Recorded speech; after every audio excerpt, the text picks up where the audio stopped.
On the first day of class, I tell my students, I am going to here and now give you the one and only question that will be on the final exam. And this is the question.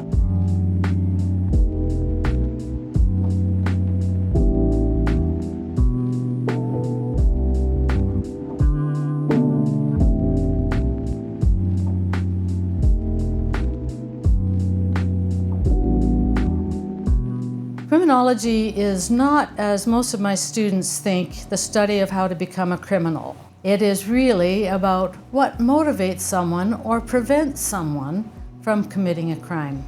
One of the things that we start from is explanations. The devil made me do it. On the first day of class, I tell my students, I am going to here and now give you the one and only question that will be on the final exam. And this is the question. Of all of the theories that we have studied this semester, which theory do you find most compelling as an explanation of criminal behavior?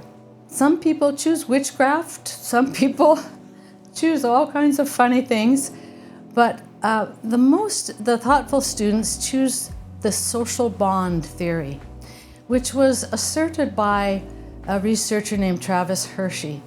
And Mr. Hershey suggested that as human beings, if we have connections, if we feel accountable to someone, if we have someone in our life that we would never want to disappoint, those elements keep us from considering and deciding to participate in some kind of criminal behavior. And he suggested to be the foundation of that research the idea that every human being, when presented with the opportunity to participate in some kind of deviant behavior or crime, they make what he called a hedonistic calculus. They decide, is the risk worth the reward? In other words, if I rob this bank, think of all the money I can get. But the risk is, if I get caught, I'll go to prison. And I often have thought when I am presenting these ideas of the social bond, how in our human experience, I heard once someone quote that the human spirit cries out for love and to be loved. We all want to feel like we belong to someone or something. And this is a very important idea in criminology, because if we have those bonds, then usually all will go well. But if we do not, and we look around in society today and we all hear stories, we watch the news, and we understand that especially young people are challenged by not feeling they have a future because of the environment, not really knowing who they are, what they want to be. It's a challenging time for them.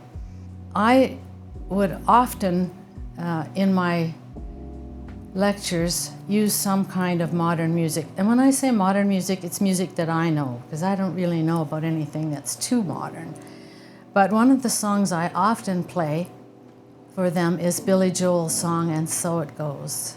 Because it says, in every heart there is a room, a sanctuary, safe and strong, where you can heal from lovers past until the next one comes along. And throughout the song, he talks about how we relate to each other and how important it is to keep those strong friendships and to remember that we all mean something to someone. As I proceed through the lessons and I get to know my students, I understand that for some of them, this place, this classroom, is a sanctuary, safe and strong. And that is how we learn. My name is Bev Haluschak. I'm an instructor in criminology and political science. I am a proud Rotarian, wife, mother, and grandmother.